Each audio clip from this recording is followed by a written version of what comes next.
कधीच नाही चुकणार तुमचे फेवरेट टीव्ही शोज झी5 सोबत, तेही एकदम फ्री।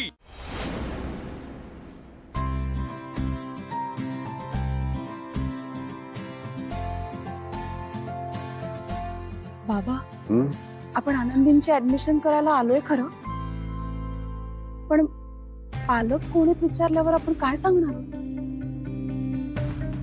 भावना, अगं जे आहे ते सांगायचं।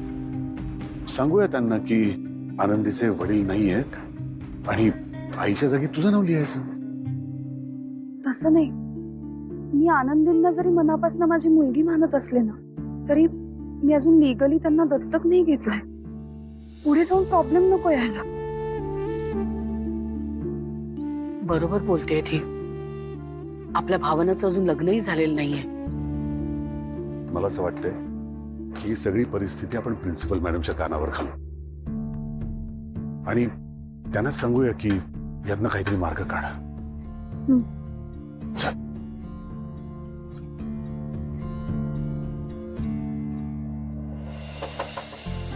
Yes, come in. नाही कमी सर। या, ये। बसा। थांबा हं. या।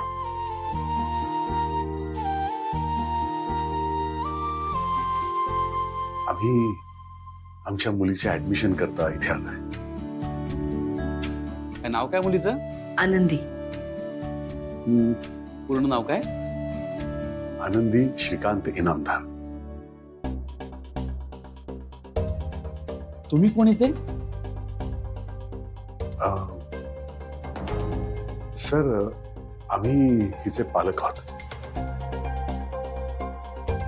ही मुलगी तुमची आहे? नाही नाही, सर माझं नाव श्रीनिवास दळवी आणि ही माझी बायको लक्ष्मी। आनंदीची आई हिच्या जन्माच्या वेळेसच गेली आणि काही महिन्यांपूर्वी आनंदीचे वडील एका अपघातात वारले। तेव्हापासून सर आम्हीच हिचा सांभाळ करतोय। त्यामुळे आनंदीचे पालक म्हणून तुम्ही आमचं दोघांचं नाव लिहिलं तरी चालेल। हो। ओके। तुम्ही काय करता? सर, मी एका कार कंपनीत नोकरी करतो, सुपरवायझर आहे आणि माझी बायको गृहिणी। ऍक्च्युली शाळेच्या नियमाप्रमाणे आम्हाला तुमचं इन्कम माहिती असणं गरजेचं आहे। तुमचं मासिक इन्कम काय? दरमहा माझ्या हातात 60,000 रुपये पडतात। अच्छा।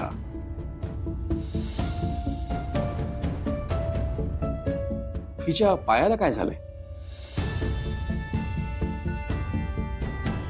ज्या अपघातात तिचे वडील गेले ना, त्याच अपघातात तिला पण इजा झाली। पूर्वी अगदी व्यवस्थित चालायची ती। आणि आता त्यांची ट्रीटमेंटही चालू आहे डॉक्टरांकडे। काही दिवसातच त्यांनी चालायला लागतील असंही म्हणाले डॉक्टर। मग सर, आनंदीला तुमच्या शाळेत ऍडमिशन मिळेल ना? कसं आहे ना मिस्टर दळवी, आमची शाळा ही सासवड मधली one of the best school आहे। हो ना। आमच्या शाळेमध्ये education, studies, sports, extra curricular activities या सगळ्यामध्ये आमची शाळा टॉप आहे। गेल्या 10 वर्षातला आमचा शाळेचा रेकॉर्ड कोणीही मोडू शकलेला नाहीये। आमच्या शाळेतली मुलं खूप ऍक्टिव्ह आहेत। ती आपसात इंग्लिशमध्ये बोलतात।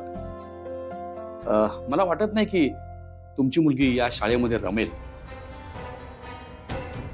रमेल सर? नाही म्हणजे याआधी तिचं शिक्षण तुमच्यासारख्याच मोठ्या शाळेत होत होतं आणि इंग्रजी येतं तिला। आणि तर राहिला प्रश्न तिच्या पायाचा, तर उपचार सुरू आहे। लवकरच ती बरी होणारे डॉक्टरांनी सांगितलंय। तेव्हा ती या शाळेतल्या मुलांबरोबर नक्कीच प्रत्येक दृष्टीने अव्वल ठरेल। ऑफकोर्स ते होईल। तिच्या ट्रीटमेंटवर खर्च जास्त होत असेल ना तुमचा? हो, पण आम्ही तो खर्च करतोय। तुम्ही ऍडमिशनचं सांगा ना, होईल ना?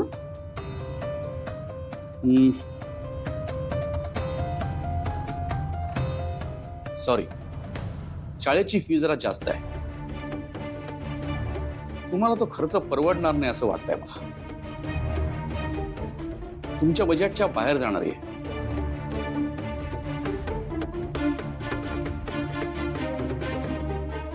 पण सर तुम्ही सांगा तर खरं तुमच्या शाळेची फी किती येते? मिस्टर दळवी, तुमच्या लक्षात येत नाही का? मी उत्तर देणं टाळतोय.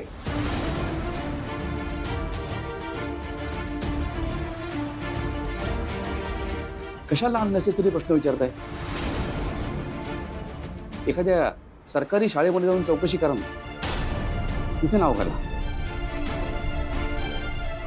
एक मिनिट, फी किती आहे सांगा? फीज आहे 1.5 लाख रुपये एका वर्षाची. पुढचे खर्च वेगळेच. वह्या, पुस्तकं, tuition fee, school uniform, school bus, कितीतरी असतं. म्हणून म्हणतो इथे तुमचा वेळ वाया घालवू नका. एखाद्या सरकारी शाळेत जाऊन ऍडमिशन घ्या.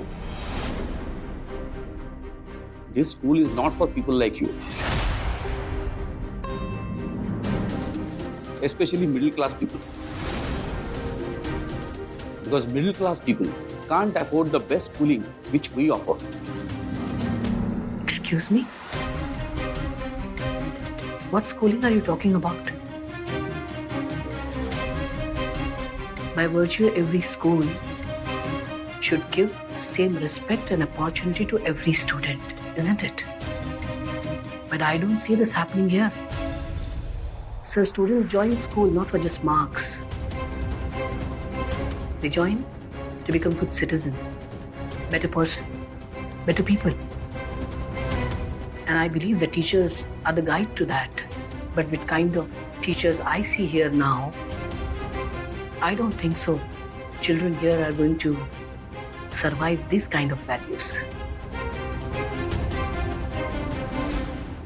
Well, the most important thing, you cannot decide anyone's caliber by their financial condition. आणि राहिला प्रश्न आता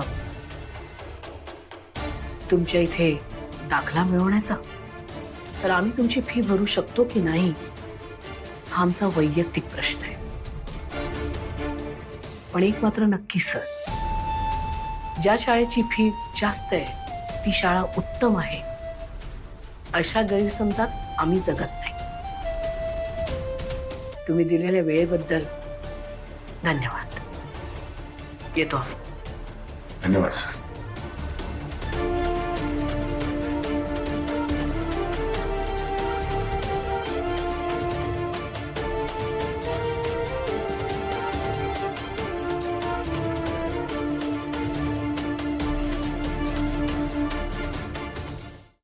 झी 5 ॲप डाउनलोड करा आणि पहा सर्व एपिसोड्स एकदम फ्री.